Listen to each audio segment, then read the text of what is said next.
নমস্কার বন্ধুরা, বাংলার ইনভেস্টর ইউটিউব চ্যানেলে আপনাদের সকলকে স্বাগত জানাই। তো চ্যানেলে প্রথমবার এসে থাকলে চ্যানেলটা অবশ্যই সাবস্ক্রাইব করে রাখবেন। আর আজকে যদি বাজারের কথা বলি তো সামান্য প্রেসার দেখা গেছে, তবে এটা নেগেটিভ ব্যাপার যে 26,200 এই লেভেলের নিচে বন্ধ হয়েছে। তো আজকে এই নিফটি ফিফটি এর এক্সপায়ারিও ছিল, তো সেই কারণে দেখতে পাচ্ছেন ভালো ভলিটিলিটি কিন্তু দেখা গেছে। তো গ্যাপ ডাউন হয়ে ওপেন হয়েছিল এবং তারপরে একবার মাত্র কিছুক্ষণের জন্য সবুজে গিয়েছিল এবং তারপরে আস্তে আস্তে নিচের দিকেই পড়ে এবং একসময় তো প্রায় 26,100 এর কাছাকাছি পৌঁছে গিয়েছিল। তো আজকের লো কত লাগিয়েছিল দেখতে পাচ্ছেন, আজকের যে লো এটা হচ্ছে 26,124.75 এবং আজকের হাই কত এই 26,273.95। তো মোটামুটি 150 পয়েন্টের মধ্যে এই যে নিফটি ফিফটি এর মুভমেন্ট কিন্তু ছিল। তো এই জায়গায় দাঁড়িয়ে নিচের দিকে 26,100 এবং ওপর দিকে 26,300 এই দুটো লেভেল কিন্তু খুবই গুরুত্বপূর্ণ হবে। এই নিচের দিকে 26,100 এটাকে যদি ভেঙে ফেলে তাহলে কিন্তু আরো একটু বড় দুর্বলতা আসতে পারে। আর আজকে যে নিফটি ফিফটি এতটা পড়েছে তার পেছনে কিন্তু একটা বড় কোম্পানিরও অবদান রয়েছে। তো এই নিফটি ফিফটি এটা কত পয়েন্ট পড়েছে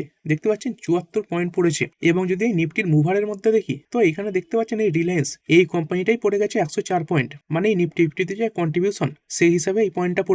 তো এই রিলায়েন্স এটা যদি ফ্ল্যাট পারফরমেন্স করতো বা এতটাও না পড়তো তাহলে কিন্তু নিফটি ফিফটিতে এত বড় পতন দেখা যেত না, বা হয়তো নিফটি ফিফটি সবুজে বন্ধ হতো। এবং এর সঙ্গে সঙ্গে দেখতে পাচ্ছেন এই যে এইচডিএফসি ব্যাংক এটাও কিন্তু নিফটি ফিফটিতে একটা -51 পয়েন্টের মতো কন্ট্রিবিউট করেছে। তারপরের গুলো খুবই কম, এই ট্রেন্ড মাত্র 18 পয়েন্ট। তো এই এইচডিএফসি ব্যাংক এবং রিলায়েন্স এই দুটোর জন্য কিন্তু এরকম বড় পতন আজকে এই নিফটি ফিফটিতে দেখা গেছে। তো এখানে দেখতে পাচ্ছেন রিলায়েন্সের যে শেয়ারটা, তো এত বড় একটা কোম্পানি আজকের দিনে প্রায় 4.39% পড়ে গেছে।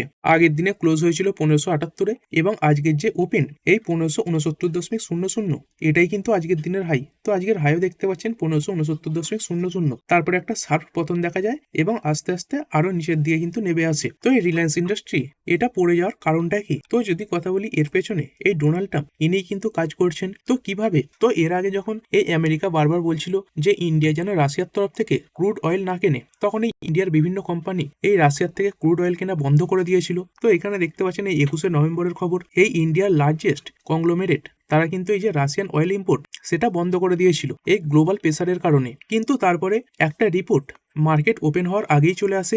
তো কি রিপোর্ট এসেছিল? তো এরকমটা একটা রিপোর্ট দেখা যাচ্ছিল যে ইন্ডিয়ার যে রিলায়েন্স রয়েছে তারা এই রাশিয়ান অয়েল ইম্পোর্ট এটা কিন্তু আবার শুরু করে দিয়েছে। তো দেখতে পাচ্ছেন লেখা রয়েছে resume despite US sanction on Rosneft Lukoil. তো এই দুটো রাশিয়ার কোম্পানি, তো এদের ওপর এই রাশিয়া এই স্যাংশন লাগিয়ে দিয়েছিল এবং এটাও বলে দিয়েছিল যারা এই কোম্পানির সঙ্গে ব্যবসা করবে, মানে যেই যেই দেশ, তাদের উপরেও কিন্তু একটা স্যাংশন লাগানো হবে। তো এরকমটা রিপোর্ট কিন্তু এসেছিল এবং এই যে রিপোর্টটা এটাই ব্লুমবার্গের তরফ থেকে এসেছিল এবং তারপরে এই রিলায়েন্স ইন্ডাস্ট্রিতে এত বড় পতন কিন্তু দেখা গেল। তো যদি দেখেন আজকের পতনে এই রিলায়েন্স ইন্ডাস্ট্রি থেকে প্রায় কিন্তু 1 লাখ কোটি টাকা উড়ে গেছে। তো এই জুন 2024-এ লোকসভা ভোটের রেজাল্টের পরে কিন্তু এই রিলায়েন্সে এত বড় পতন দেখা গিয়েছিল। তো এরপরে কোম্পানি কি বলছে? তো দেখতে পাচ্ছেন কোম্পানি তারা এটা ডিনাই করে দিয়েছে, মানে কোম্পানি বলছে এই যে ব্লুমবার্গের রিপোর্ট সেটা ঠিক নয় এবং গত 3 সপ্তাহ ধরে রাশিয়ার কোনো অয়েল কার্গো এই তাদের যে জামনগর ফেসিলিটি রয়েছে সেখানে আসেনি এবং তারা এটাও বলছে যে এই জানুয়ারি মাসেও এই রাশিয়ার তরফ থেকে কোনো ক্রুড অয়েল এই তাদের ফ্যাক্টরিতে আসবে না। যদিও মার্কেট কিন্তু এটাকে সেভাবে সিরিয়াসলি নেয়নি, মানে ব্লুমবার্গের রিপোর্টের উপরেই কিন্তু মার্কেট ভরসা রেখেছে এবং তারপরে এত বড় পতন দেখা গেছে। তারপরে এই এইচডিএফসি ব্যাংক এটা কালকেও পড়েছিল, আজকেও পড়েছে। তো যদি দেখেন এই দুদিনে টপ লেভেল থেকে প্রায় কিন্তু এই 3.86% এরকম জায়গায় পড়ে গেছে। তো এই হাজারের কাছাকাছি কিন্তু চলছিল, হাজারের উপরেই দেখতে পাচ্ছেন। তো এই এত বড় ব্যাংক এতটা বেশি কেন পড়ে গেল? কারণ এই কোম্পানিটা তাদের কোয়ার্টার 3-র কিছু আপডেট সামনে রেখেছে। তো এখন বিভিন্ন ব্যাংক এই যে আপডেট সেটা সামনে রাখছে। তো দেখতে পাচ্ছেন এই কোয়ার্টার 3-র বিজনেস আপডেটের পরেই স্টকে কিন্তু পতন এসেছে। তো কোম্পানির এই যে ডিপোজিটের গ্রোথ সেটা পড়ে যাওয়ার কারণে বিভিন্ন ব্রোকার কিন্তু সতর্কও করছে। তো এই নোমুরা এরা বলছে এই ব্যাংকে এই যে ডিপোজিটের ইনফ্লো সেটা আরো স্ট্রং হতে হবে, তবে কিন্তু কোম্পানির সমগ্র পারফরমেন্স ভালো থাকবে। কোম্পানির এই কোয়ার্টার 3-তে যে অ্যাডভান্সেস মানে লোন দেওয়ার পরিমাণ এটা তো 9%-এর কাছাকাছি বেড়েছে, কিন্তু এই ডিপোজিট গ্রোথ এটা কিন্তু স্লো হয়ে গেছে। তবে এই যে ব্রোকারটা রয়েছে মতিলাল ওসওয়াল তারা কিন্তু এখনো এই বাইকলই বজায় রেখেছে। তো দেখতে পাচ্ছেন এই যে নিফটি ফিফটির ইন্ডেক্সোগ্রাম সেটা খুলে নিয়েছি। তো এখানে টপ ওয়েটেজ কার রয়েছে এই ফাইন্যান্সিয়াল সার্ভিস। তো এই ফাইন্যান্সিয়াল সার্ভিসের মধ্যে এইচডিএফসি ব্যাংকে এত বড় পতন দেখা গেছে এবং তারপরে কার কন্ট্রিবিউশন রয়েছে এই oil gas and consumer fuels. তো দেখতে পাচ্ছেন অয়েল অ্যান্ড গ্যাস সেগমেন্টের যে বড় কোম্পানি রয়েছে এই রিলায়েন্স ইন্ডাস্ট্রি তাতেও কিন্তু পতন দেখা গেছে। এবং যদি এই নিফটি ফিফটির টপ কোম্পানিগুলো বলি তো দেখতে পাচ্ছেন এই নিফটি ফিফটিতে এইচডিএফসি ব্যাংকের 12.72% ওয়েটেজ রয়েছে এবং এই রিলায়েন্স ইন্ডাস্ট্রি এর কত ওয়েটেজ রয়েছে 8.90%। তবে তারপরে যে ব্যাংকটা রয়েছে আইসিআইসিআই ব্যাংক, এটা আজকে মোটামুটি ভালো পারফর্ম করে দিয়েছে, না হলে কিন্তু এই পতন আরো বড় হতো। তারপরে নিফটি ব্যাংক এখানে ভালো পারফরমেন্স দেখা গেছে, 0.13% বেড়েছে। আর এই সেন্সেক্স এটা নিফটির মতোই পড়েছে, এটাই 376 পয়েন্ট পড়ে বন্ধ হয়েছে। এরপর ব্রডার ইন্ডাইসেস গুলো দেখে নেব। তো এই নিফটি নেক্সট 50 0.27% বাড়া, নিফটি ব্যাংক বেড়েছে 0.12%। তারপরে ফাইন্যান্সিয়াল সার্ভিস 0.34% বেড়েছে। মিড ক্যাপে সামান্য পতন দেখা গেছে 0.08%। তারপরে নিফটি 100, 200, 500 সব লাল নিশানে বন্ধ হয়েছে। এই মিড ক্যাপ 50, মিড ক্যাপ 100 এগুলো সামান্য সামান্য কিন্তু লালে রয়েছে। আর যদি স্মল ক্যাপের কথা বলি, তো এই স্মল ক্যাপ 50 শুধুমাত্র এই ইন্ডাইসিসটাই কিন্তু কিছুটা ভালো পারফর্ম করেছে। তারপর যতই নিচের দিকে যাবেন সবই কিন্তু লাল দেখতে পাবেন। এবং ওভারঅল যে মার্কেট ব্রেথ সেটাও কিন্তু আজকে খুব একটা ভালো ছিল না। তো এই 3237 খানা স্টকের মধ্যে এই 1889 খানা আজকে নেগেটিভে বন্ধ হয়েছে এবং 1238 খানা পজিটিভে বন্ধ হয়েছে। তো সেই কালকের মতোই ব্যাপার কিন্তু আমরা আজকেও দেখতে পেয়েছি। আর বিভিন্ন সেক্টরাল ইন্ডাইসেস গুলো কেমন পারফর্ম করেছে, তো এই নিফটি অটো ফ্ল্যাট 0.10% বাড়া, ফাইন্যান্সিয়াল সার্ভিস এটা 0.64% বেড়েছে। এফএমসিজি এটা 0.23% বাড়া, আইটিও মোটামুটি 0.5%-এর কাছাকাছি বেড়েছে। মিডিয়া এটা 1% ডাউন হয়েছে। মেটাল, ফার্মা, পিএসইউ ব্যাংক এগুলোতে তেজি দেখা গেছে।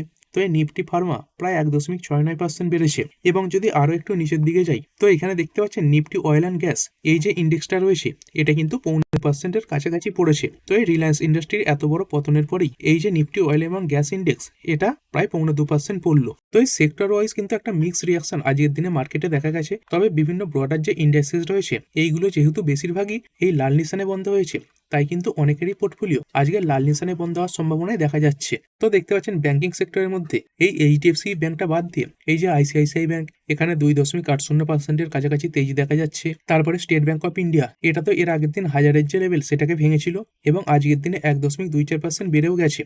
তো এর আগে কি হয়েছিল, এই রেট কাট করা হয়েছিল, তার সঙ্গে সঙ্গে সিআরআর রেট সেটাও কমানো হয়েছিল এবং তার সঙ্গে সঙ্গে আরবিআই এটাও বলছে বাজারে আরো বেশি লিকুইডিটি তারা আনবে, মানে আরো বেশি টাকা ছাড়বে। তো যার ফলে ব্যাংকগুলোর ব্যবসা সেগুলো কিন্তু চড়চড়িয়ে বাড়বে। তো সেরকমই কিন্তু কিছু ব্যাংকের স্টকে দেখা যাচ্ছে। এবং এই সরকারি ব্যাংক সেক্টরে যদি কোনো কোম্পানি নজরে রাখতে হয় তাহলে অবশ্যই স্টেট ব্যাংক অফ ইন্ডিয়া এটাকে কিন্তু নজরে রাখবেন। আর এরপরে চলুন দেখে নিই বাড়া শেয়ারগুলো এবং পড়া শেয়ারগুলো। তো একটা স্টকে হঠাৎ করে আজকে তেজি এসে গেছে, এই ইন্ডিয়ান এনার্জি এক্সচেঞ্জ লিমিটেড বা আইইএক্স। তো দেখতে পাচ্ছেন এই সরাসরি প্রায় কিন্তু 13 থেকে 14%-এর কাছাকাছি বেড়ে গিয়েছিল। তো এই স্টকে এরকম মুভমেন্ট এর আগেও আমরা দেখেছি। তো যদি দেখেন এরকম হঠাৎ করে দেখতে পাচ্ছেন প্রায় 30% ডাউন হয়েছিল, তার আগেও এরকম দেখতে পাবেন এইখানেও 14% ডাউন। আবার যখন রিকভার হয় সেরকমই কিন্তু রিকভারি দেখা যায়। তো এর আগেও যদি দেখেন কিছু কিছু জায়গায় এরকম দেখতে পাচ্ছেন প্রায় এক এক দিনে 7 থেকে 8%-এর কাছাকাছি বেড়েও যায়। তো এই কোম্পানির জন্য একটাই প্রবলেম কিন্তু ঝুলে রয়েছে, সেটা হচ্ছে মার্কেট কাবলিং এর ব্যাপারটা। তো দেখতে পাচ্ছেন সেই একই জিনিস শুনতে পাবেন যে মার্কেট কাবলিং কেস। তো এই শেয়ারে যখন এরকম বড় তেজি আসে এবং তার সঙ্গে সঙ্গে বড় পতনও দেখায়, তখন কিন্তু এই যে মার্কেট কাবলিং কেস এটা একটা কমন জিনিস থাকে। তো এই মার্কেট কাবলিং কেসটা কি, তো বর্তমানে এই যে প্রাইস ডিসকভারি, তো এই আইএক্স এই কোম্পানিটা কি কাজ করে থাকে, এই কোম্পানির ফুল ফর্মের মধ্যেই সেটা লুকিয়ে রয়েছে। আইএক্স এর যে ফুল ফর্ম সেটা হচ্ছে ইন্ডিয়ান এনার্জি এক্সচেঞ্জ। তো এনার্জির যে এক্সচেঞ্জ হয় তার যে প্ল্যাটফর্ম সেটা এরা প্রোভাইড করে থাকে। তো এই এনার্জি যে এক্সচেঞ্জ করতে হয় তার একটা যে দাম সেটাও তো ঠিক করতে হয়। তো সেই দাম ঠিক করার অধিকার সেটা কিন্তু বর্তমানে আইএক্স এই কোম্পানির কাছে রয়েছে, মানে প্রাইস ডিসকভারির যে ব্যাপারটা। তো সেই ব্যাপারেই এই যে সিইআরসি রয়েছে বা সেন্ট্রাল ইলেকট্রিসিটি রেগুলেটরি কমিশন, তারা বলছিল তারা একটা নতুন বোর্ড বসাবে এবং এই যে মার্কেট কাবলিং সেটা চালু করবে। তো এর ফলে কি হতো,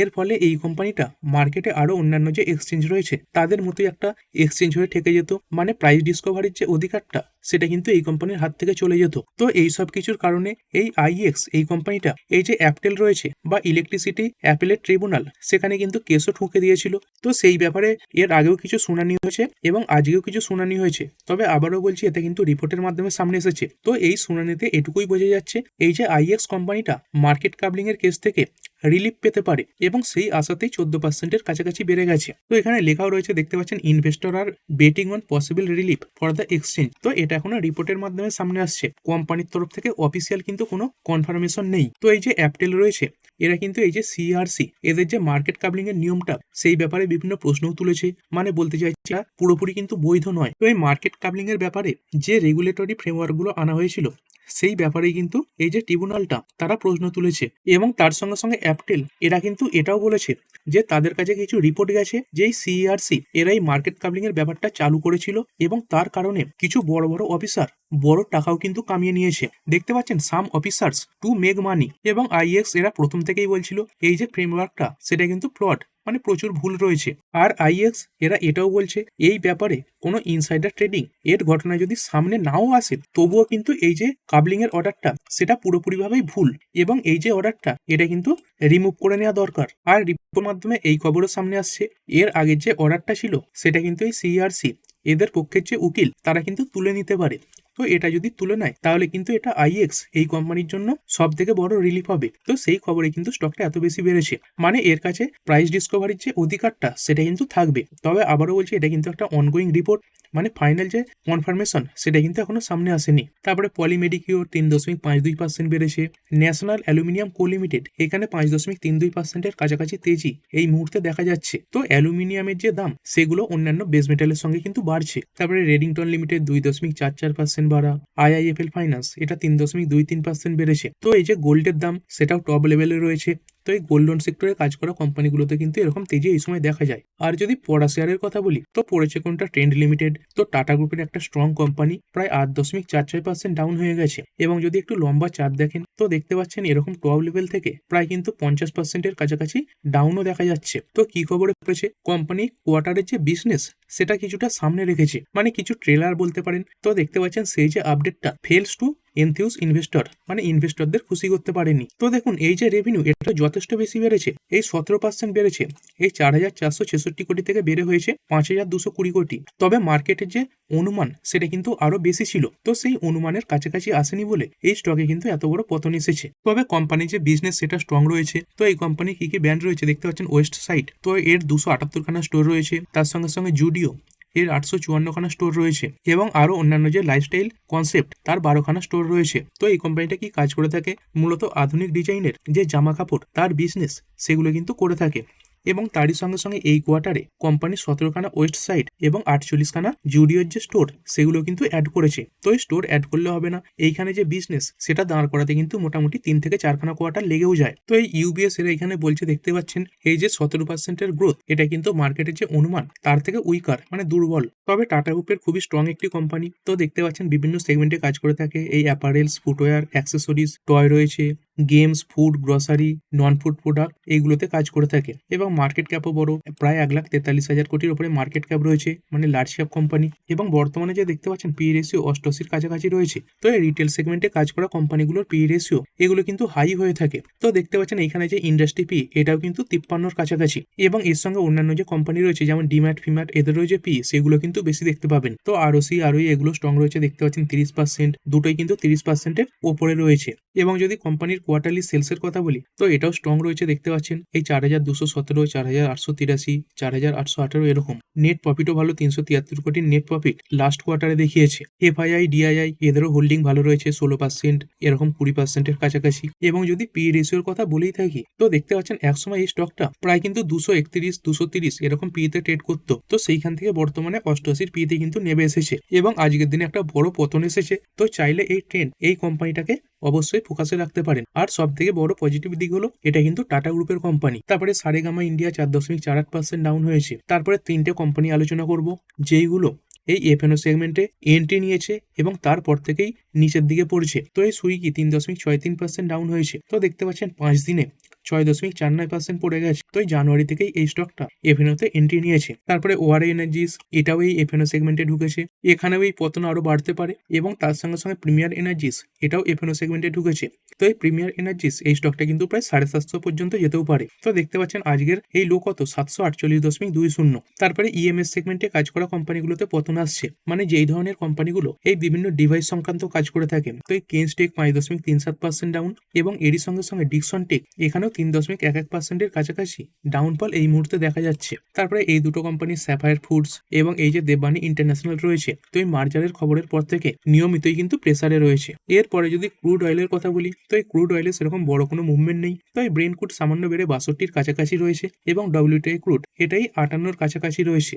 তো এই আমেরিকার তরফ থেকে খবর আসছে যে ট্রাম্প মানে ইউএস এর যে গভর্নমেন্ট রয়েছে তারা এই অয়েল কোম্পানিগুলোকে সাহায্য করতে পারে কিসের জন্য, এই ভেনেজুয়েলা এখানে অয়েলের যে ইনফ্রাস্ট্রাকচার সেটা তৈরি করার জন্য। তো এই ইনফ্রাস্ট্রাকচার তৈরি হয়ে গেলে পরবর্তীকালে অয়েলের যে প্রোডাকশন সেটা কিন্তু বাড়বে। মানে এই যে আমেরিকা ভেনেজুয়েলার প্রেসিডেন্টকে ধরে নিয়ে এসেছে সেটা কিন্তু এই ক্রুড অয়েলের উপর সেরকম প্রেসার তৈরি করবে না। তারপরে সিলভার, তো এই সিলভারে মোটামুটি তেজি ফিরেছে। তো দেখতে পাচ্ছেন আজকের দিনে এই 2.5 লাখের উপরে এই যে সিলভার এটা কিন্তু উঠেছে। তো সিলভারে কিন্তু এই যে তেজি সেটা আস্তে আস্তে ফিরছে এবং আরো উপর দিকে র্যালি কিন্তু এই সিলভারে দেখা যেতে পারে। আর এরপরে নিফটি ফিফটি, তো 29টা কোম্পানি পজিটিভে এবং 21টা কোম্পানি নেগেটিভে বন্ধ হলো। তো কোন স্টকগুলোতে বেশি পতন এবং বেশি উত্থান দেখা গেছে, তো যদি টপ গেনারগুলোর নিয়ে কথা বলি, Apollo hospital 3.5% up, ICICI bank 2.80% বেড়েছে, টাটা কনজিউমার বেড়েছে 2.78%, এইচডিএফসি লাইফ 2.21% বাড়া এবং বাজাজ অটো বেড়েছে 1.80%। আর এইখানেই পড়েছে কোনগুলো, তো পড়া শেয়ারে টপ কোনটা,